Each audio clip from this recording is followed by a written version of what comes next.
everybody.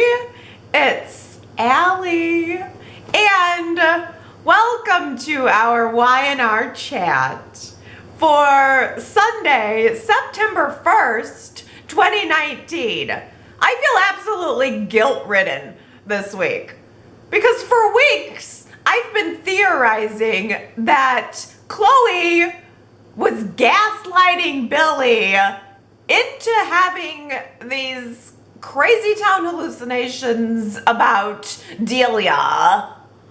And as it turns out, Billy didn't need any help chewing down the tracks to Crazy Town, and Chloe was actually trying to help him. I love her this week. I absolutely love her. If you remember, several weeks ago, I was ready to cut her. I was ready to never see her again. And this week, she is so well-rounded. I thought she was absolutely fabulously funny in her scenes with Kevin during the heat wave where he was blowing her with a fan. And the camera just starts out showing Chloe's face saying, "Oh yeah, baby, give it to me. You know how I like it. You're making me feel good." And then the camera pans out and Kevin's fanning her during the heat wave. I thought that was such a great comedic delivery. She really was giving me a Madeline Kahn subtle comedic performance. It's so much different from, for instance, Michelle Stafford as Phyllis, who is practically ready to fly out of the scene this week. And then we have Chloe's really subtle funniness. I thought it was wonderful, but it's far more important, the role that she's playing in the story. Michael was able to pull some strings to get her out on probation and outpatient therapy or something. So she's free. And now she is working on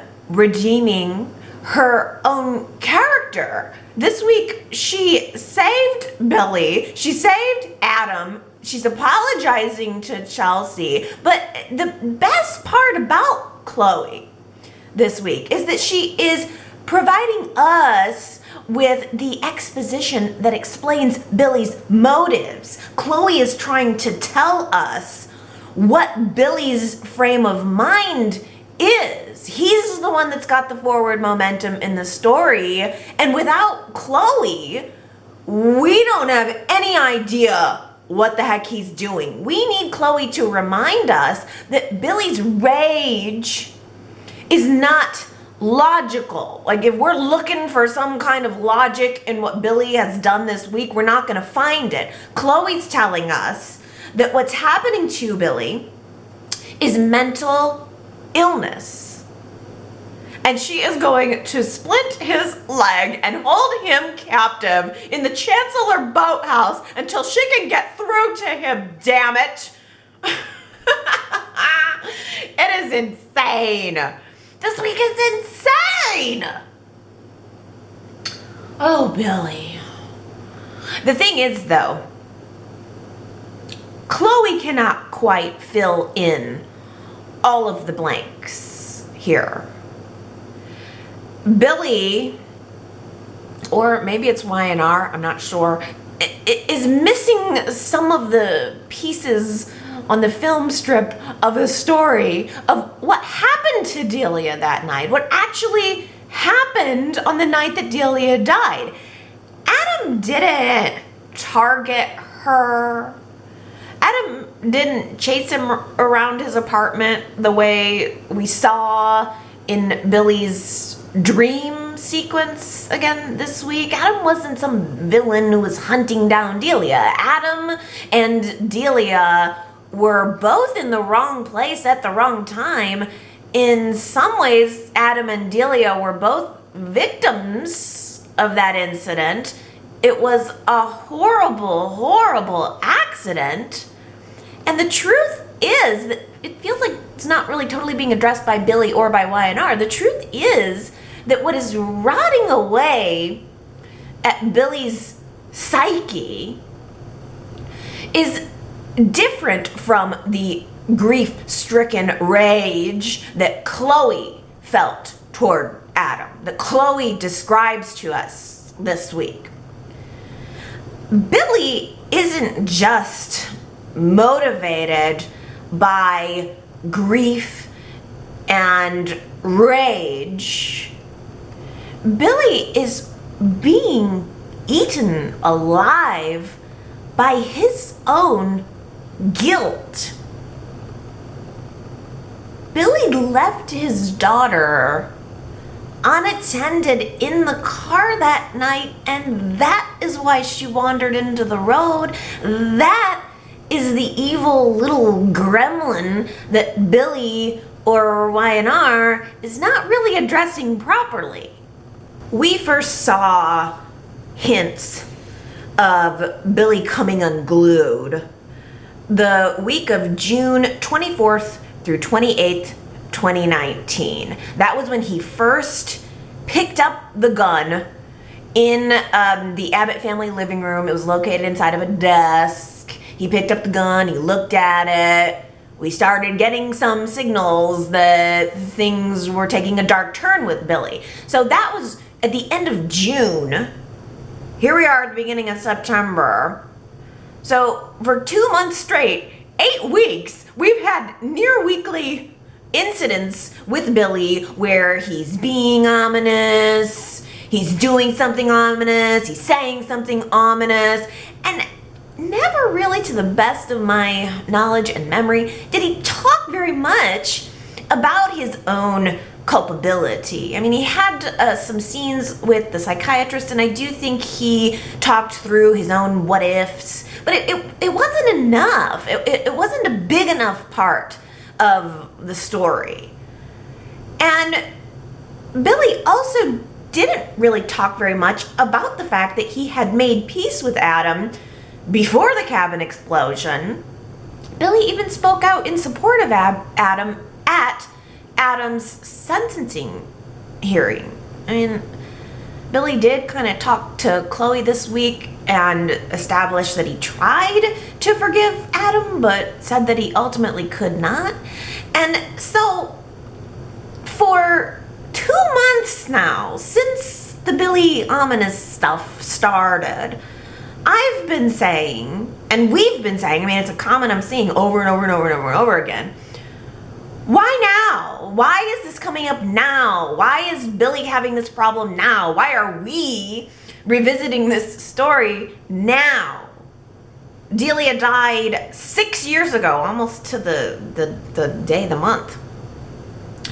And this week, I think I found the answer. In fact, this week, I got the most interesting comment from Y&R Chatter, Gary. And everything just clicked after I read this comment. I'm going to read it to you. Gary says, I read that the reason we are revisiting this dead and buried storyline is because it was Josh Griffiths in the beginning, and he exited the show with other writers playing it out, and now he wants to finish it his way. Yes. This makes total sense to me now. And it lines up with the timeline perfectly. Delia died in October of 2013. Josh Griffith was the co-head writer of Y&R from October of 2012 to November of 2013. He left 1 month after Delia's death aired on the show, reportedly over some creative differences that he had with the other co-head writer at the time, Jill Farron Phelps. So this timeline adds up. Josh Griffith would have initiated the story of Delia's death, but left the show before it reached its conclusion. So what we're seeing right now, the whole reason we're seeing this right now, is because it's this writer coming back to finish his own story. his original vision for Delia's death was probably to have Adam accidentally run her over. Billy descends into madness, lures Adam out to the old Route 7 spot where Delia died, and tried to run him down the exact same way. It would have been the perfect climax to the story if it had aired 6 years ago. Billy's role in Delia's accident is crucial, absolutely crucial. If Billy hadn't left Delia in the car, then there would be no story here. There would be nothing for the fans to discuss or debate. Adam would have been labeled by the fans and everyone in Genoa City as just a kid killer. And arguably, Y&R was trying to get rid of Adam at the time that Delia died. Michael Mooney only lasted in that role for another 2 to 3 months. He was gone. The Hunter King scandal was probably just the final straw because a lot of people wanted Mooney out. I mean, when this original story went down with Delia, it looked for a while to me like Nikki was the one who ran her over. I'm just realizing now that something happened behind the scenes at Y&R in 2013 that blew Josh Griffith off the map, and he just has some kind of personal stake in coming back to finish what he started. It makes so much sense to me now. The problem is, though, that just because Josh Griffith left Y&R for 6 years doesn't mean that we did. Like, we've been here the whole time, and not only did we see Billy's evolution past the hatred that he's currently feeling for Adam, but we also saw Adam's redemption as well. Josh Griffith, the current writer, left pretty much when Michael Mooney left the role of Adam. I think Josh Griffith helped create the character of Adam, which was recast into Mooney, and then Mooney left. Josh Griffith left, then Mooney left, and it seems like Josh Griffith completely missed Justin Hartley's portrayal of the role and then decided to return us right back to where we were at the end of the Mooney era. He cast Mark Grossman, who is much closer to the Mooney Adam than to the Justin Hartley Adam. And every week that goes by, I really quite like Mark Grossman's portrayal more and more. I think he's wonderful. But from the perspective of character consistency, Adam went from being this loving, leading family man in 2016 with when he was exploded, when Chloe exploded him into a million pieces, until he kind of came back with Mark Grossman as being kind of a creep. I mean, he's been kind of a creep until just a few weeks ago. I think that Y&R has realized at this point in the story that we're seeing that Adam was coming off way too strong. And now I think we're seeing them begin to overcorrect on the character. They have thrown him into multiple underdog positions this week. I mean, everyone is piling on Adam now, including Billy stealing a car, luring Adam to Delia's death site, and trying to run him down, leaving him in cold blood, as if that's going to change anything. I mean, Billy even broke into Adam's house. He stole Hope's beloved handkerchief that was supposed to be given to Connor someday. I mean, you're supposed to feel bad for Adam at this point. Even Chloe felt bad about what was going down. Chloe secretly followed Billy and pushed Adam out of the way to save Adam's life and to save Billy from making a similar mistake to the one that she made. Adam blacked out after he got pushed out of the way. He came to on the side of the road. He had no idea who was driving the car that almost hit him. He had no idea who pushed him out of the way. And he's been going around town trying to figure out who would do this to him. I laughed when Adam gave Phyllis the side eye, like, was it you that ran over me? I know it's your MO. And Phyllis goes, why? Because of that whole Paul and Christine thing? That was forever ago. Get over it, people. That felt very meta. That felt like she was talking a little bit to us fans. That was forever ago. Get over it, people. I loved that. But Phyllis tried to tell Adam straight up right away, first guess, that Billy was the one who did this. Billy has been talking funny.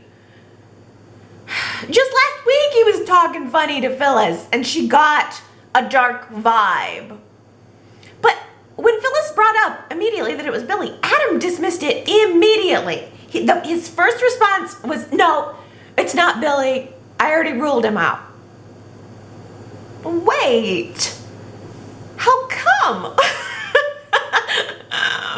Billy confronted Adam about the Delia doll haunting more than once. And Adam got, like, he got caught up in what was going on with Billy. I mean, Adam talked to Victoria about it. Adam knew that Billy was seeming mentally disturbed about Delia, and then Adam gets a text message from an unknown number to meet at Delia's death spot. Of course, it's Billy.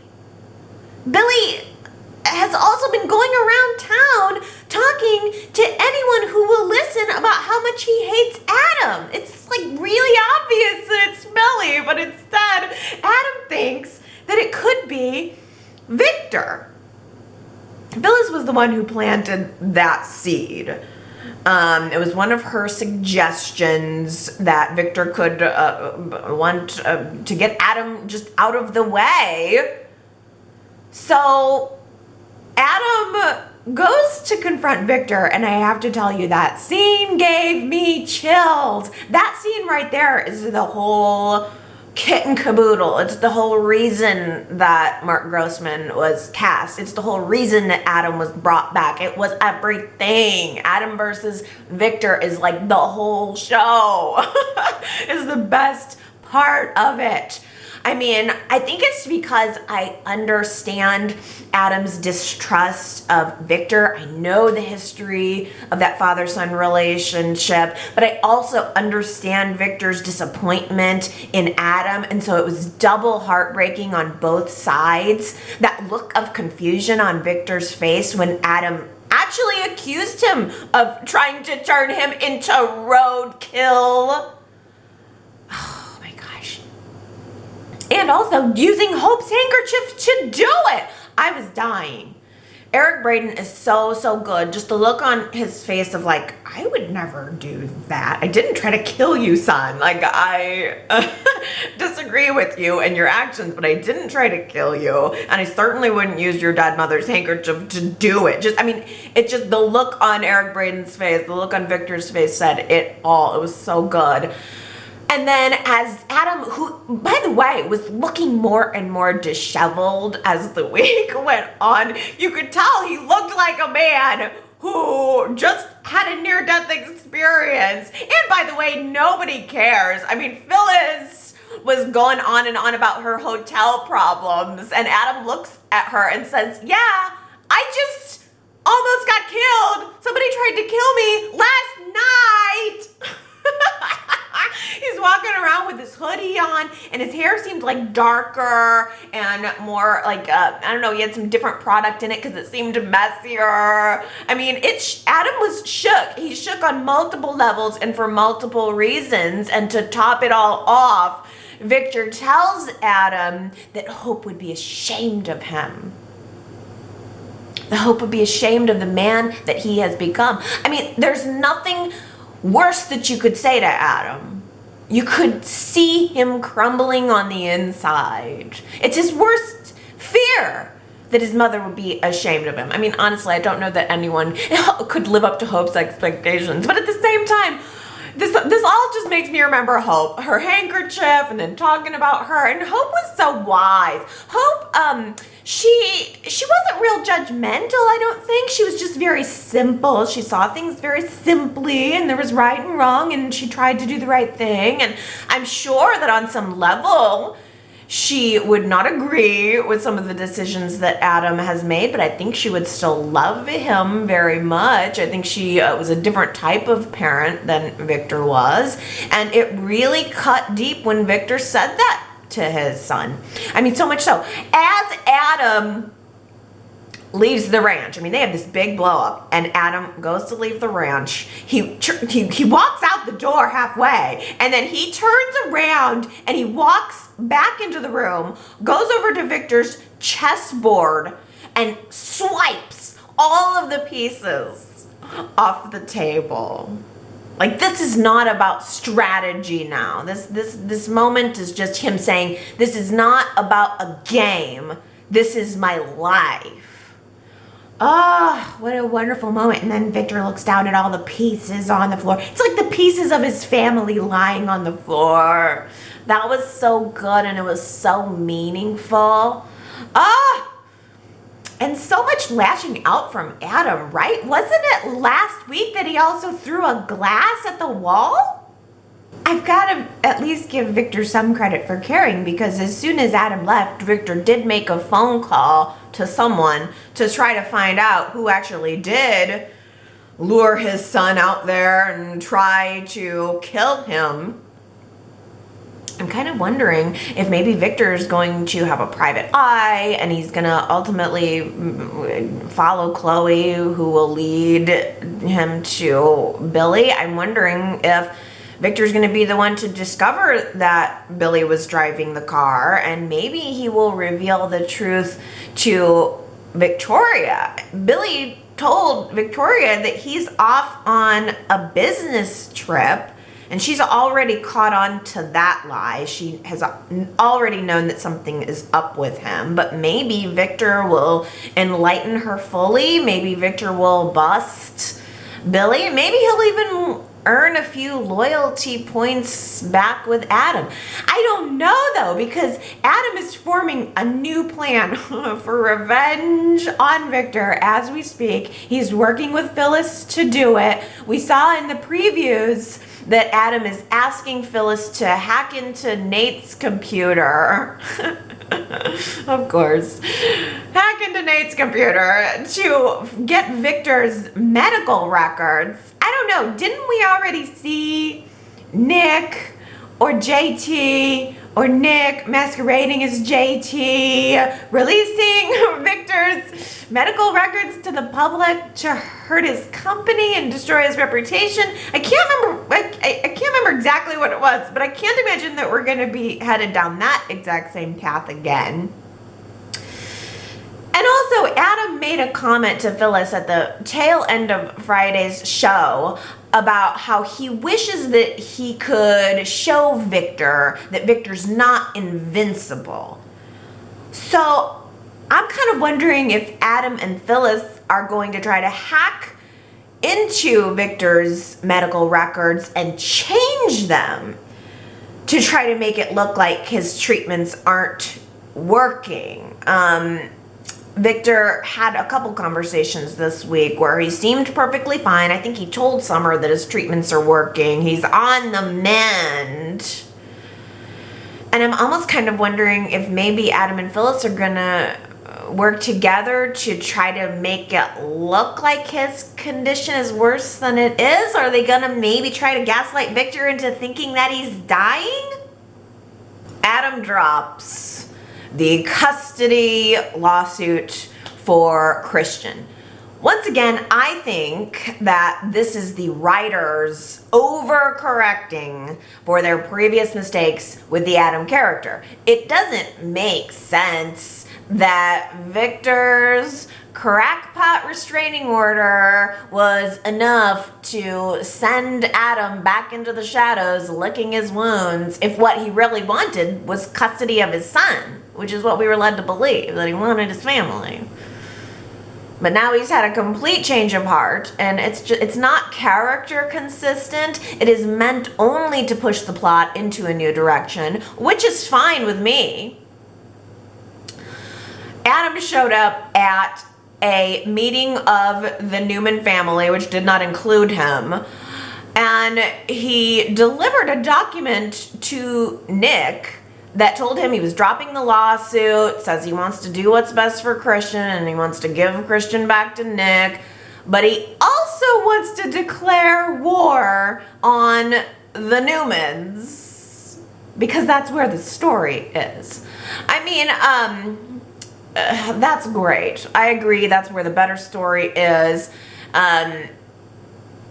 What I would have liked to have seen, though, was if Adam really felt that giving up the custody lawsuit for Christian and letting Christian go back to Nick, I would have liked to have seen Adam follow through on those wishes. I would have liked to have seen Adam show up at the new custody hearing that we saw, and have a heartfelt conversation with Nick or with the judge. I would have liked to have seen Adam follow through with his decision, show up at the custody hearing, instead of leaving Nick hanging there as the lone person fighting to get Christian back into a permanent home. I mean, the issue is the kid's still in temporary custody. We need to get him into a permanent home. While Nick was in court, though, Adam was at the coffee house and he ran into Chelsea. And Chelsea was able to intuitively deduce that the reason Adam didn't go to court was because he simply couldn't bear to. It wasn't just that Adam was giving up custody of Christian, it was that he was giving up a lifetime of moments, a lifetime of experiences that he would never share with his son Christian. I mean, for crying out loud, Chelsea stood there for 5 minutes telling us, the audience, what was on Adam's mind. I would have liked to have heard Adam tell me what was on his mind. And then I would have liked to have had Adam follow it up by showing me what he wants, what he believes, with his actions. Nick ultimately did win custody of Christian back, though. It took some convincing with the judge. I mean, the judge almost called off the hearing altogether. We're all lucky that the judge just didn't decide to toss the kid into foster care again. Well, not again, but didn't toss the kid into foster care. Yeah, I really felt for those scenes, though. I am looking at Nick pleading with the judge, pleading to be the person who raises Christian. I mean, Christian is the boy that he considers to be his son, and he was talking about how wonderful Christian is, what a kind, sweet, caring, sharing boy Christian is. It's clear that he knows Christian, and said that he wishes that he was more like him. It was absolutely beautiful. I thought Nick was adorable. I thought Josh Morrow did an exceptional job. I mean, for 25 years, Josh Murrow has been on this show, and probably 90% of the time he's been nothing but dumb and horny. And suddenly he is showing us this wonderful depth.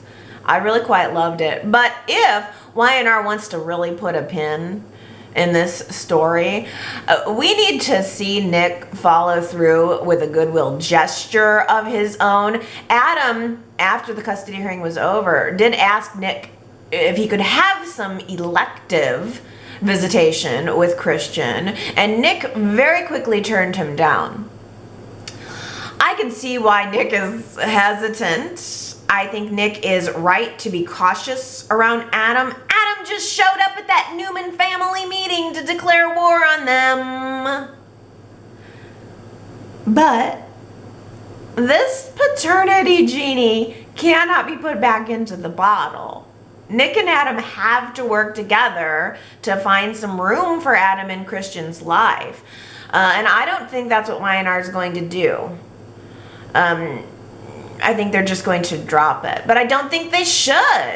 I mean, Adam and Nick don't have to tell Christian that Adam is his biological dad on day one. It doesn't have to be a day one conversation. I actually think it would be kind of cool to see Nick and Adam gritting their teeth in a room together, hanging out with Christian, just trying to build that relationship. And who knows, maybe Nick and Adam could get to know each other in the process. But I don't think that's where the story is headed. No, no, no, no, no, no. The direction has officially changed from Nick and Adam fighting over Christian into Nick and Adam about to be fighting over Chelsea. Yes, yes. In another stark character change, Chelsea has started reading Adam's mind. Chelsea is understanding completely where Adam is coming from. She trusts him to be alone with Connor. She gave him Hope's handkerchief this week so that Adam can give it to Connor someday himself. Adam and Chelsea actually stood there in the park, talk about Bible stories. What was that? What was that all about? It was a good analogy, but it was a little shocking. I don't know, maybe that's where we're headed on the reform train. Adam and Chelsea and Connor sitting around by the fire, reading Bible stories to us.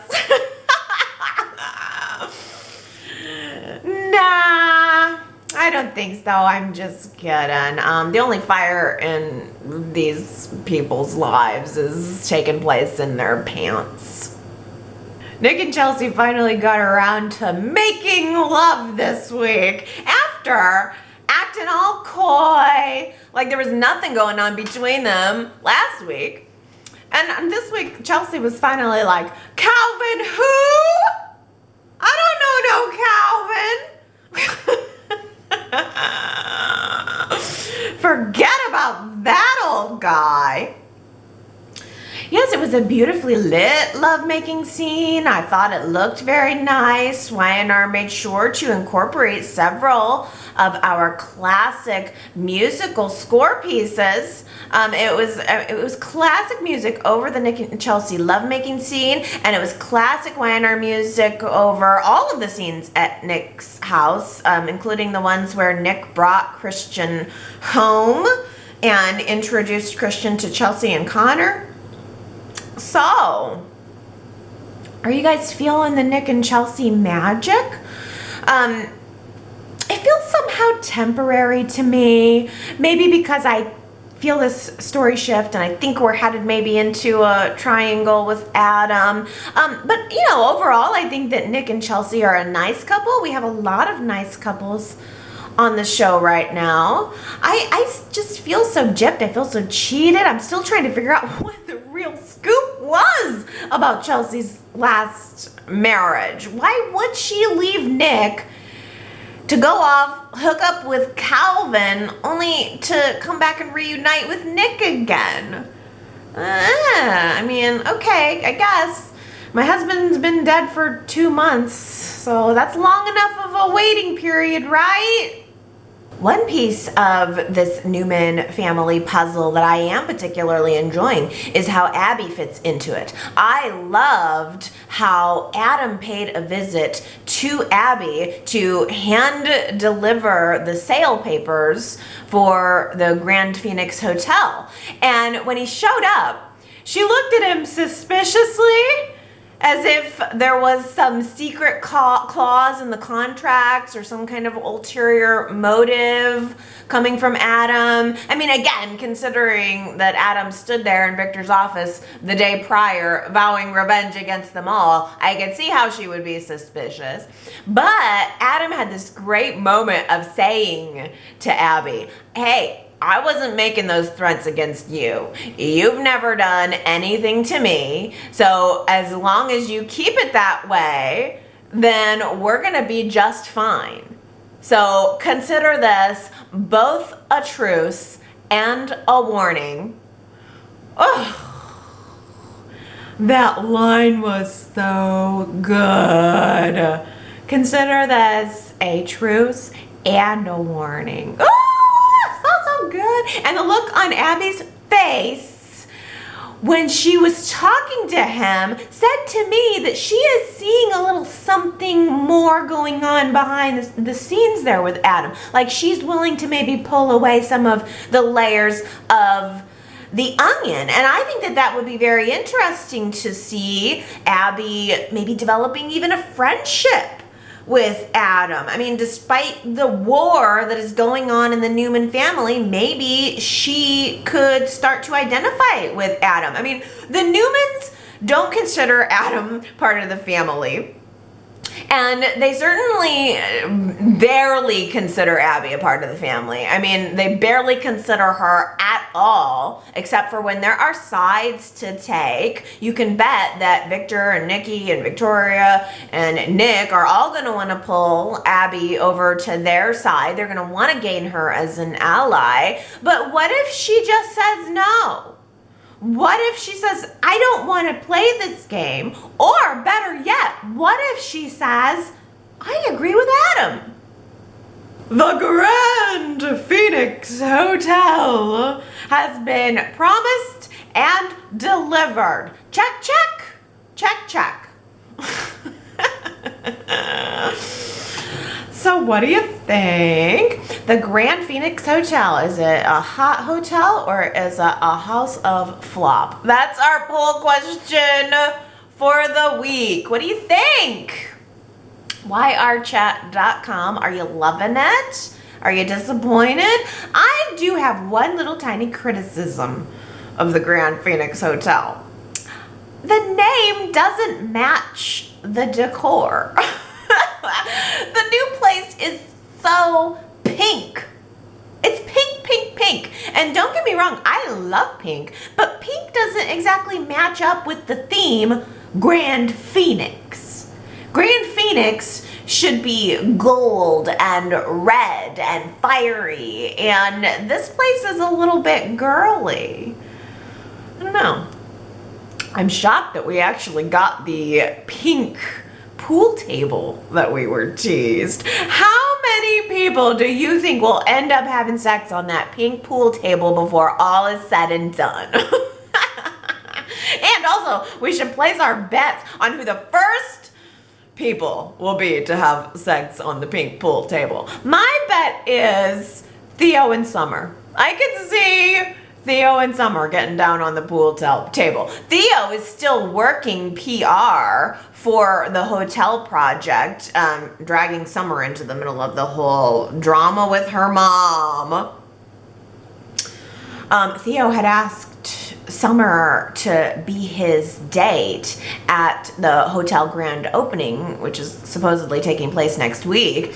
And Summer told Theo that Kyle and Lola are gonna be there.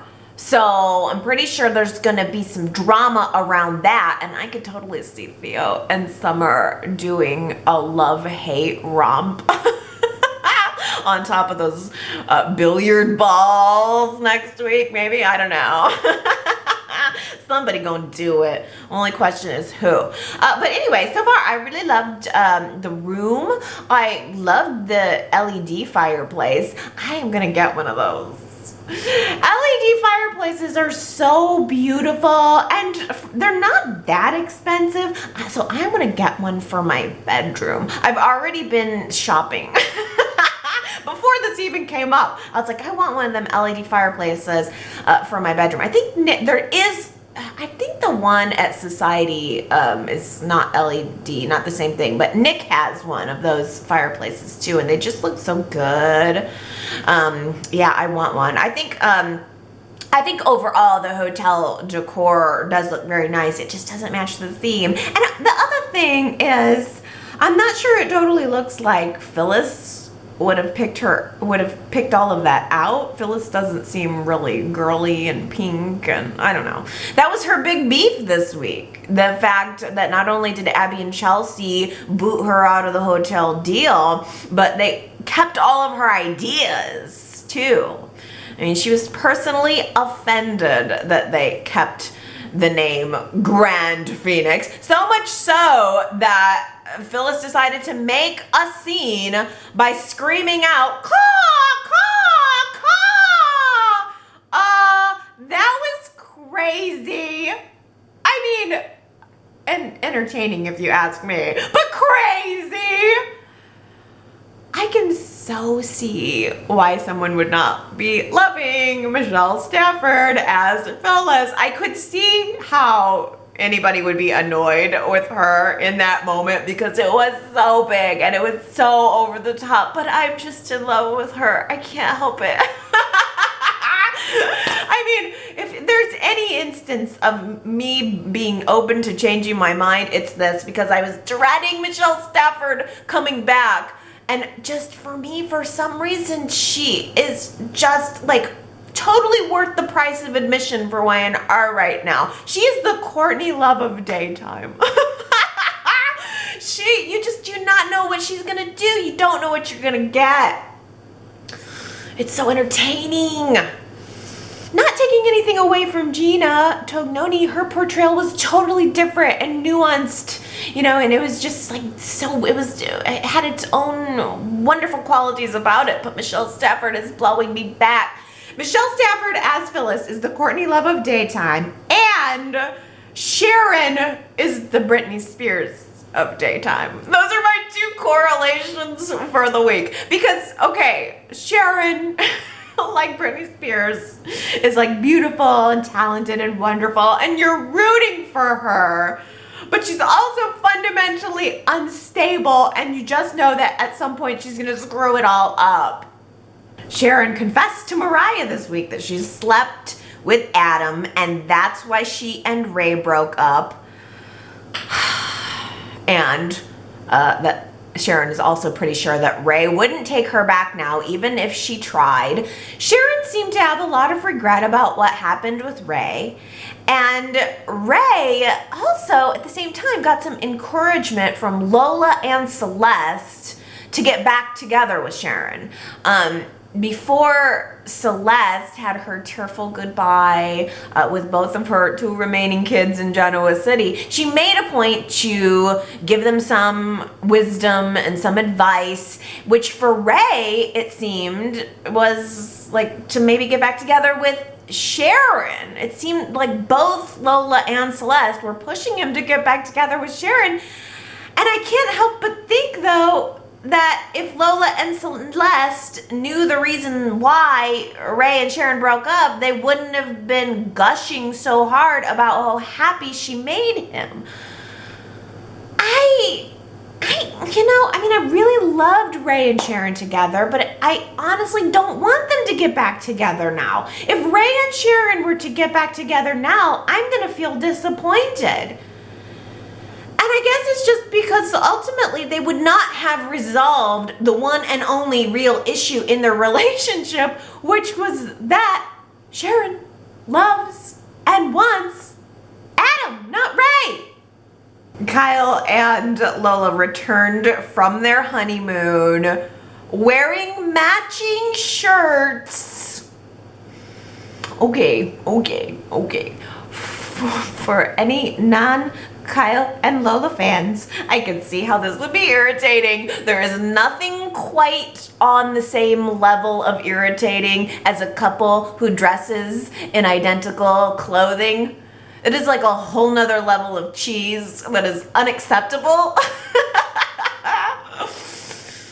Oh, but I'm going with it because it's fun. I personally loved seeing Kyle carry Lola over the threshold to their apartment, signifying their new life together. I loved him gifting his bride some brand new living room furniture, which she turned around and threw him a baseball game night private party on.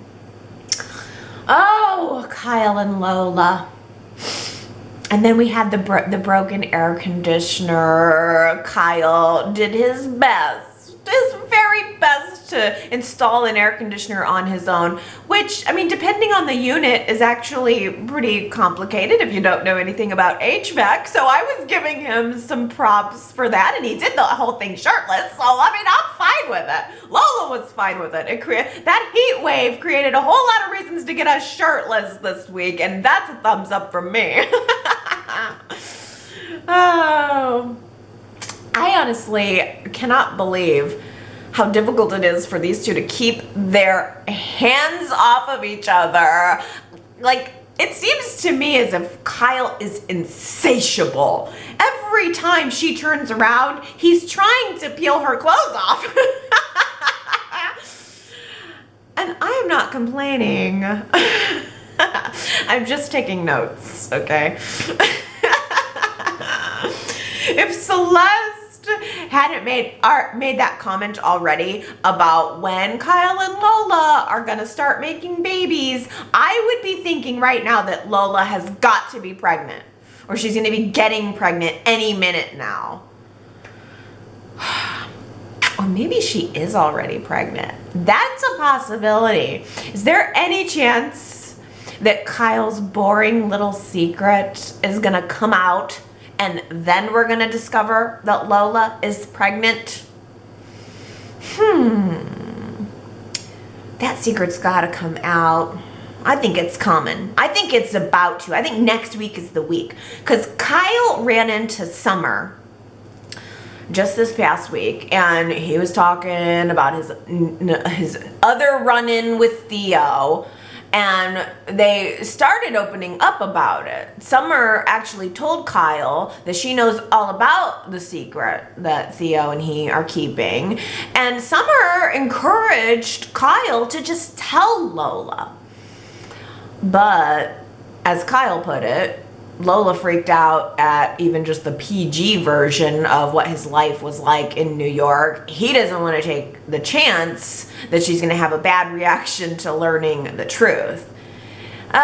You know, it's really a shame that Lola inadvertently created this environment where Kyle feels like he can't be completely honest with her, because I don't think that's what she intended to do. And it's also not an excuse to lie. I mean, Kyle doesn't have a good enough excuse to cover up this lie. And as with all soap lies, the lie itself is only part of the problem. The lies that you tell in order to keep the lie a secret, that always comes back to haunt you. That always comes back to bite you in the end. That's the real problem. I mean, I think that Lola probably would have cared less about the original secret that he was keeping. It's the fact that he's going to all this trouble to hide it from her. And then if she finds out in a way that is anything other than Kyle telling her, that's going to be a big problem too. See, I think there's a good chance that this secret is going to come out next week at the grand opening of the Grand Phoenix Hotel, presuming that we actually get that. Because Summer had mentioned to Theo that Kyle and Lola are gonna be there. And Theo got this mischievous little twinkle in his eye. I'm just thinking, might Theo decide to introduce Lola to Zoe in more ways than one? By the way, Mariah and Theo playing chicken with those tequila shots and the influencer contracts, that was all very fun. I liked it a lot. Theo and Mariah are seemingly teaming up to sign some artists over to Power Communications, but they're also secretly plotting behind each other's backs. I just love it. See, that's fun and evil on the right level. I think that Theo should just drop his weird obsession with Kyle and focus on his own vain obsession with his career. The whole vanity vibe suits him. Aw, Devon made up a first day of work breakfast spread for Elena. That was so adorable. He is just such a cutie, such a perfect guy. She's so lucky. First day of work and you come into the living room and there's like a beautiful breakfast waiting for you. Yay! It had all of the makings of being super romantic, and then Nate shows up at the door ready for the carpool. Oh, I think we see where this is headed, right? Because then later, Abby and Nate and Devon and Elena were out to dinner at Society, which I loved. Once again, I really, really liked just seeing couples being casual and social and having drinks and dinner, and there's just something about that that creates a comfort. And it was all set to be nice and good, but then we saw Abby being so focused on her career. I mean, she was like, her bartender had created these brand new drinks for the menu that looked scrumptious. And she was off talking to the bartender about if she was gonna make these drinks part of another restaurant. I mean, she was all like focused on these drinks and adding them to the menu for everyone else, and she didn't even finish her own. You know, she went off and did her business, and then Devon got a phone call and he had to go off and, you know, do his business, and it left Elena and Nate at the dinner table and talking about things that apparently only two medical pros like them would understand or find interesting. And yes, the writing is on the wall, or at least they're wanting us to believe that it is. We have Elena and Nate connecting and Devon and Abby disconnecting. Oh, I don't know. Maybe Elena and Nate are going to get together. Maybe we're going to see Abby and Devon get together. They seem to have a little something in common too. I like it either way. What concerns me is the letter that Devon got from an attorney who wants to meet with him the week of September 16th to discuss some discrepancies in Katherine's will. Okay. You know how I feel about will discrepancies anyway, but are you telling me that we are going to have to wait until the week of September 16th to find out what these discrepancies are? Why would you tease that now? It's over 2 weeks away. That's way too long for me to wait. Oh, I think I had a good Who Said It quote from last week because only 7 people got it right.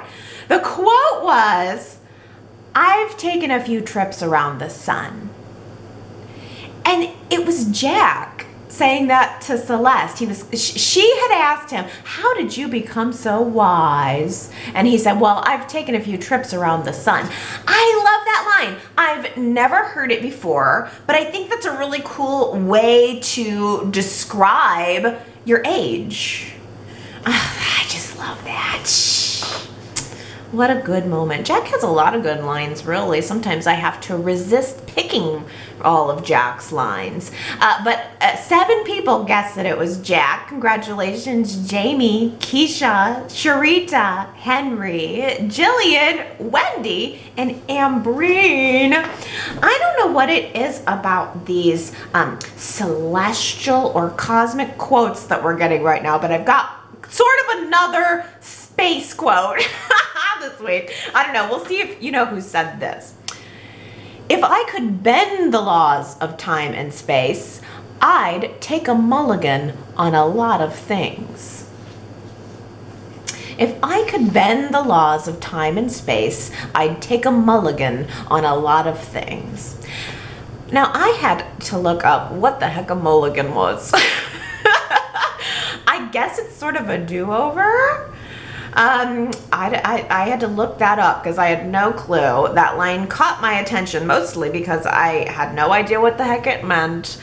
Let's find out if it caught your attention. If you know who said that line, go to yrchat.com to leave your guess, and if you get it right, I will give you your shout out on next week's Y&R Chat. Well, let's take a look at some of your comments here. Diana says, I have to say, I'm really enjoying seeing Devon and Elena being happy together. I think they are adorable. I know chatters have been complaining that they're boring and need some drama, but I disagree. They're just getting to know each other at a deeper level and have just recently progressed to living together as a couple. Let them be happy for a while. We're always saying we want to see more stable couples, so why not Devon and Elena? Devon has been through so much and deserves some peace and happiness. It's becoming apparent that Y&R is gradually pushing Elena toward Nate, which will finally bring Devon and Abby together. I must admit, I do like the idea of them being an item in the near future. Yes, Diana, you tell it. You know, you're right. We do need to enjoy our couples just being happy and casual while they can, because you know the drama's gonna come. Drama's always right around the corner. It's interesting. I was thinking this week about characters and couples and what it must be like to write a show, because you really do sort of have to have a group of characters. No, let me say it like this. You have to have certain characters who are pushing upon, and then you also have to have certain characters who are being pushed. So not everyone can be a plot person at every time. You really sort of do have to have some people or person who is reacting to the drama. So it must be challenging to create a balance. I mean, I'm not a show writer. I'm sure it's a very challenging job to create a balance. But you know, I think we have to enjoy our easy stuff as much as we enjoy our dramatic stuff. Diana also says, I have to admit I'd liked seeing Nick and Chelsea back together and enjoyed their steamy love scene. Yay, Nick and Chelsea. I'm looking forward to their relationship. Nick and Chelsea are also very nice. These are 2 good examples. Devon and Elena as a nice couple. They'll have some drama coming. Nick and Chelsea are a nice couple. They're going to have some drama coming too. It's just the nature of soaps, I suppose. Oh, let's talk about Chloe. Gary says, I should have seen this coming a mile away. In classic soap formula, Chloe must redeem herself from all of the endless attempted hits she took on Adam's life. And so in the end, she saves him. Chloe comes full circle to be eligible for full-out heroine status. Welcome back from the dark side, officially. Yes, I know, I should have seen it coming too. I expected they were going to bring her back as crazy cuckoo, and instead they have redeemed her. And it really didn't take very long for me. I was right on board right away. I was like, Chloe, yes. Daisy says, everything that Chelsea said to Chloe was true, especially that there is no going back. Chloe does seem to be remorseful, but it will take some time before Chelsea can trust her again. I like them as friends, though, so I hope they find a way to form a new friendship. Eyes wide open, though, especially for Chelsea. I'm glad that Y&R brought that relationship full circle, because Chelsea and Chloe were such good friends, and that's why the betrayal of what Chloe did to Adam, exploding him, it cut on a whole another level for Chelsea. It wasn't just that Adam was dead, but that her best friend had killed him. And then, as Chelsea mentioned when she came face to face with Chloe for the first time, she found Chloe dead. She held her body, her what she thought was a dead body, her best friend's dead body, in her arms, thinking that she had taken an overdose of pills. So, there was all this guilt that Chelsea had carried for years, and it really played out well in that first meeting with them coming face to face again. I understood where Chelsea was coming from. I was glad I got the reminder. I liked seeing Chloe feel remorseful and wishing that she could repair the friendship, but Chelsea putting on the brakes and saying, no, we can't just go back. There's no going back. But I do think it would be interesting if Y&R chose to take the Chelsea and Chloe friendship forward. I know that, once again, a couple weeks ago, I was like, we don't need Chelsea or Chloe, just cut them. But honestly, I've enjoyed Chelsea much more the last 2 weeks. I thought she was fun at the Grand Phoenix Hotel, sparring with Phyllis and being Abby's wing woman. And then I also thought she was poignant in that scene at the coffee house with Chloe. I've already explained some reasons why I thought that Chloe is being really compelling right now. So I think these two together, reforming their friendship, could be just fabulous. I think Chelsea is going to see ultimately how Chloe has tried to help Billy, and I think that's gonna reward Chloe with some points in Chelsea's eyes. Hey, about the boathouse, I was asking at the website this week about the Chancellor Estate boathouse. I didn't even know that we had one. I didn't remember there ever being a lake. I don't remember a Chancellor Lake, but I believe it. I'm sure there's a lake somewhere on those rolling acres. But yeah, I didn't remember the boathouse at all. Of course, now we all remember the boathouse that Neil kept Hillary in. That is a parallel that cannot be missed. Oh boy, I hope Billy doesn't come out of his being held at the boathouse in the same way that Hillary came out of her being held at the boathouse. Although at this point, anything would probably be a upgrade for Billy in his current mental state. But asking about the boathouse, Gary says, finally! This is my territory. I'll take over from here. I don't know that the Chancellor House had a lake, but the Chancellor Boathouse, a shack not seen, heard from, or mentioned since 1975, is the illicit location where Philip took Jill, Brenda Dixon, on a windy, stormy night for their one night of passion and the occasion of the conception of Philip Chancellor the fourth, or third, I think he is. If I'm not mistaken, Gary says, Katherine watched the whole thing from its glass-paned porthole window. Or did I make that up? Maybe it wasn't a porthole. Did anyone see a porthole on Friday? I think she was there from the outside watching her deepest fear become a reality. Interesting to wonder if the current Y&R historical department knew the estate once claimed a boathouse, or if they just made it up and got lucky. Probably the first. Oh! Well, so not only did we have a boathouse, but that boathouse played a very integral role in the show. Wow. Oh, I just love that. I wish there was more flashbacks on YouTube or something. I would love to see Katherine's face watching Philip and Jill making love for the first time, conceiving their son. So it would be Philip, he would be Philip the Third, right? That would have been Philip the Third. I always get him confused because there was no Philip the First, right? Jill and Katherine's Philip was actually a Philip the Second. So we skipped Philip 1, went right to Philip 2. They had Philip 3, and then Philip 4 is Chance, who we will never see. Y&R's historical department just skipped right on over Chance. Oh, well, let's dig into Billy. and his frame of mind. Superplex says, gum chewing Billy is evidently a demonstrative device to indicate Billy's descent into madness. It also appears that these episodes vanish from his memory when he returns back to the real world. Yes, Superplex, I think that's exactly it. It's like when we see gum chewing Billy, we're seeing crazed Billy.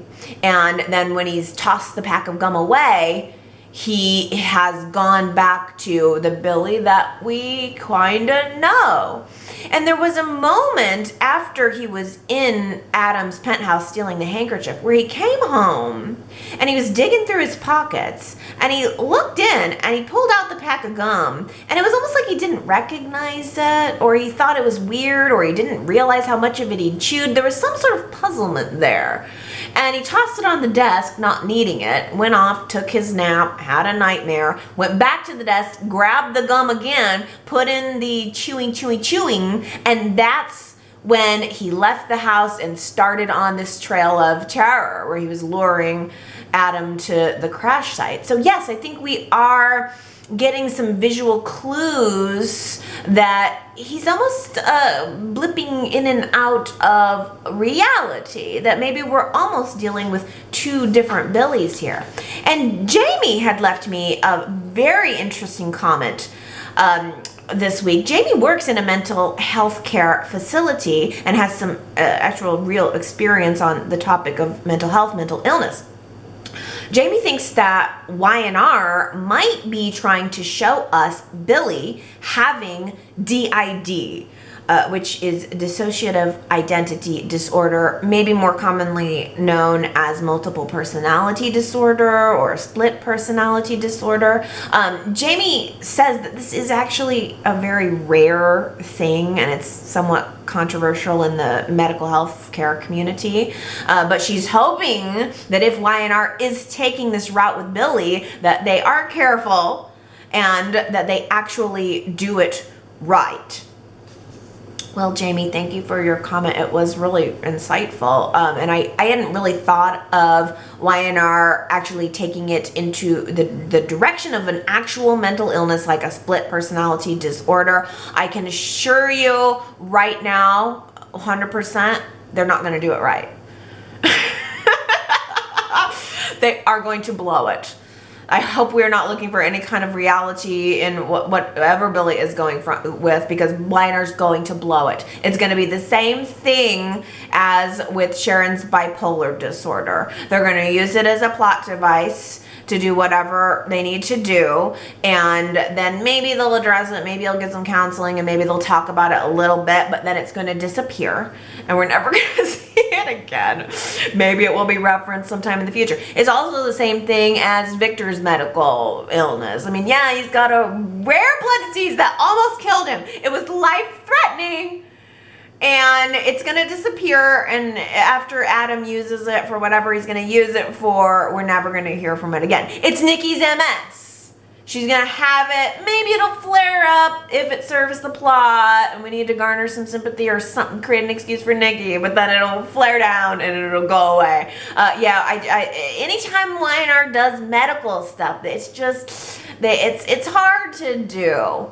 I'm sure it is very hard to do and to do it justice, and I'm certain that they will not.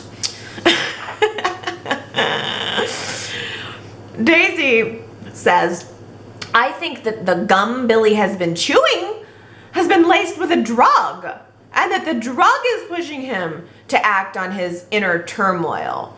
The gum could have been left at the pool party and Billy picked it up, or someone could have planted it and wanted Billy to pick it up so that he'd become erratic enough to kill Adam. Esther comes to mind.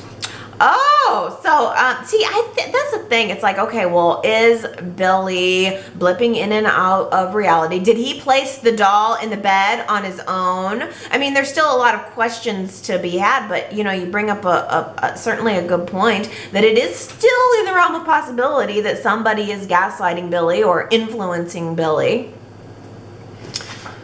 Oh, I just don't know. I'm just glad we're getting some movement on this storyline. It has literally been since the end of June, 8 weeks. It's a long time to wait for something to happen. 8 weeks is a long time to wait for something to happen, but it's happening. And for that, I am grateful.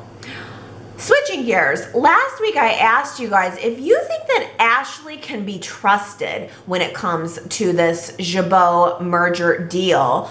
Another very close vote. 53% of you felt that Ashley was being genuine and that she really wants to work with Jabot to form the partnership, but 47% of you think that she's up to something. So that's really interesting to me that it's so close. It really could go either way. Marianne says, I think yes, Ashley can be trusted, since it currently looks like Eileen Davidson is on recurring. If Y&R is lucky enough to get her back full time, I hope she gets a better story. But for now, I just see her having the family member support role in storylines with Jack or Billy. That's the key, isn't it? If Eileen Davidson's staying around, then I can see them developing something more and potentially even something more sinister. But if she is just on recurring status, popping in here and there, then yeah, it's probably not going to be a plot point now, and maybe not in the near future. Michelle also voted yes that Ashley can be trusted, but Michelle voted yes as I didn't think the writers would be sophisticated enough to have a twist to show Ashley up to taking over Jabot. If she is tricking Jack, then kudos to the writers. Yeah.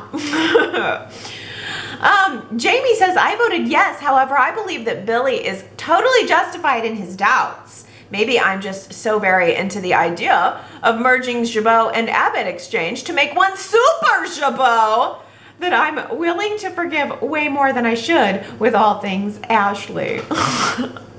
Maybe that's just what they should have renamed the new company. Super Jabot. Now with bonus Jabot. Oh, Diana says, Allie, did you notice the shot of the silverware on the table at Kyle and Lola's place? I don't think it was a coincidence. It seems Y&R went out of their way to show us the real deal. We even heard a slight clinging of the cutlery. You know what? I didn't notice the silverware. I think because it was just that the plasticware was so much more noticeable. Like, I don't notice when things are right, but I notice when things are wrong. The other thing about that scene, though, Diana, was that Lola went to the trouble of saying how they were gonna feast like kings at that family dinner because the refrigerator went out and the power, the air conditioner shorted out the refrigerator, and so all the food in the fridge was about to go bad. So Lola was just gonna cook it up and have a big old family meal. And then when we got to the family meal, it was all very pretty and nice. It looked like a nice summery pasta with white wine. I was like, you used everything in the fridge to create pasta, which is a non-perishable?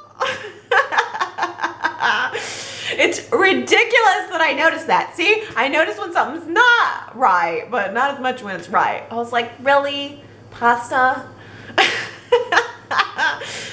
Oh, a nice, light, summery pasta. Sounds delicious. It just wasn't giving me everything in the fridge. Oh, I gotta get in this comment from Mary Ann. On the topic of Y&R and CBS and all of that behind the scenes stuff. Mary Ann says, I have read and heard that this summer, several viewers lost access to Y&R due to CBS having carriage disputes with satellite and cable providers. I was wondering if anyone on Y&R Chat has been affected by this carriage dispute. CBS settled with some local stations, but there are still several satellite and cable customers without CBS or Y&R. That was an advantage of SoapNet, which did cease operations a few years ago. I'm not sure if Pop still airs Y&R since they quit showing B&B about a year ago. I read where CBS All Access did increase subscriptions this summer. This service has access to 4 or 5 seasons of Bold and the Beautiful, but only keeps September to September of the current year of Y&R. I wonder if the Viacom merger with CBS All Access will increase coverage of Y&R's previous episodes. I think it would be good to have relevant episodes of Y&R that pertain to the current stories. Even ABC.com has themed episodes from time to time of General Hospital. Oh, Mary Ann, you are always so good for this kind of like the world of soaps scoop, which I just don't get anywhere else. So I'm so appreciative of you bringing these tidbits to me. Okay, well, I noticed that on my local broadcast of Y&R, I started getting this scrolling message saying that some viewers lost CBS and lost Y&R, and that if I wanted to help my neighbors, I should call the satellite and cable providers and tell them that I want CBS for my neighbors, which I didn't do. I feel really guilty now because honestly, every time I saw the message, which was on shows for weeks, I was a little annoyed, first of all, because it interferes with my ability to do screen caps. I am so awful. I should have called, but I kept thinking, well, nobody doesn't have CBS. How could somebody not have CBS? It's a free channel. And now that you're telling me that it was actually because of disputes with CBS and the cable partners, it all makes sense to me now. You would not believe the janky way that I watch Y&R. I don't even watch on CBS.com anymore because their player is so awful. I hate to say it, but I have trouble moving back and forth between the scenes to get my screen caps, or if I need to rewind something, it crashes the whole player. So I don't even, see, this is the other thing. I don't have satellite or cable. I am an insane, crazy person who still has a pair of rabbit ears. Oh yeah, that's right. I still have rabbit ears to get my TV. It literally is two metal bars sticking up out of a receiver, and then it gives me all of the, now it used to be analog, but now digital channels that are broadcast to my area for free. And then I bought this little device. It is the 21st century version of a VCR. It's a little box that just records anything that's on your TV. So I just bring in CBS for free, and then I record it off of the TV, and then I put it on my computer, and I'm able to watch it lickety split. I've only been doing that for a couple of months, but it is the best. It's so funny, we've come so far with technology, and yet the old technology is still kind of simpler, because I mean, even if you don't have cable or satellite access, presumably you could still get a pair of rabbit ears and have those over-the-air digital channels for free. Just saying. But yeah, I guess I just taking for granted that everybody just gets CBS, because I come from an era where, I mean, everybody got CBS, ABC, NBC, maybe Fox if you're lucky. So to me, it's just a given, and I guess it's not a given. Gosh, that is so fascinating, and I do wonder still about that Viacom merger and what that means. Well, there's always a little something going on behind the scenes at Y&R too. I want to end on this really interesting comment from Kyle. Kyle says, I am obsessed with watching the opening credits to see what they can tell us about casting. My understanding until recently is that the actors under contract, the regulars, appear the most, and then they sprinkle in the recurring actors into those opening credits. So it made sense, Kyle says, that they removed Ashley, Hillary, Chelsea, etc. when all of those characters left the show. Now we see Chelsea, Kevin, etc. sprinkled in because they're back to various degrees.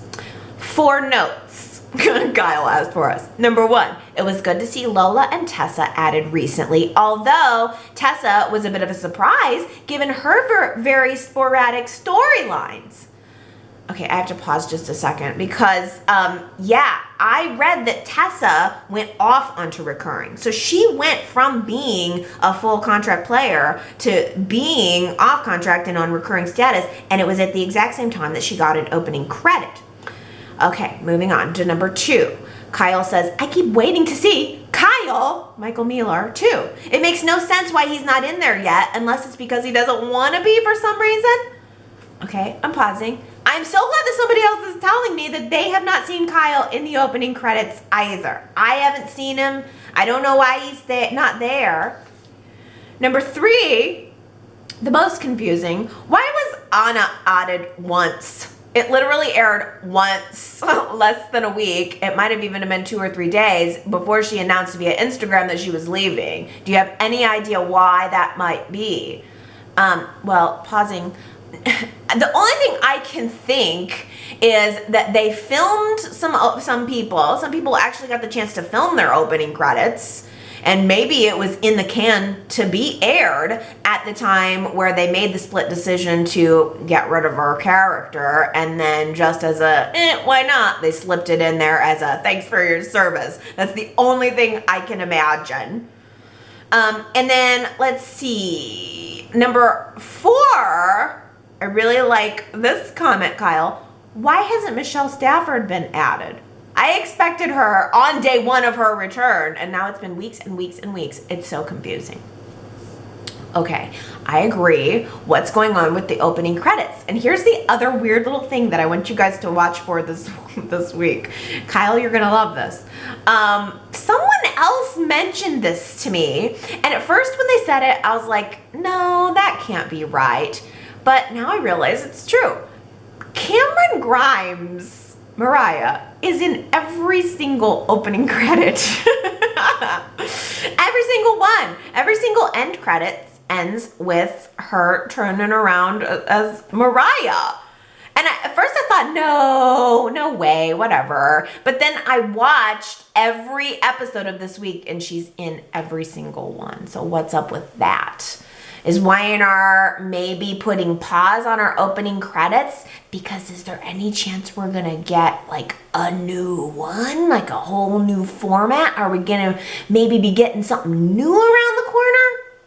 Oh, the behind the scenes mysteries. Sometimes that is almost as fascinating as what's going on the show. That's why now that I'm putting together the pieces of who Josh Griffith really is, and the stories that he was involved in when he left the show last time, it just makes so much sense as to what he's doing now. It has put his whole vision into some context for me. I mean, it's a little bit vain, though, I would say, to be like, I have to go back and rewrite the stories that I was writing when I left the show. Never mind the fact that the viewers already saw conclusions on these things. But I am taking it as a hopeful sign that once he gets that out of his system, we're gonna be getting something new and something fresh. Keeping my fingers crossed for that anyway. I love new and I love fresh. And I love you. How about you guys come and leave me some comments this week? It is most wonderful to hear from you. So go to yrchat.com. Let me know what you're thinking. And come back next week. We will see what's up with Billy. Oh, you got to take it all with a grain of salt and a little bit of lightheartedness because it's dark. It's so dark. So I got to find some ways to make it light. And I will continue to do that for you week after week. So come on back and I will see you then. Love you guys. Bye.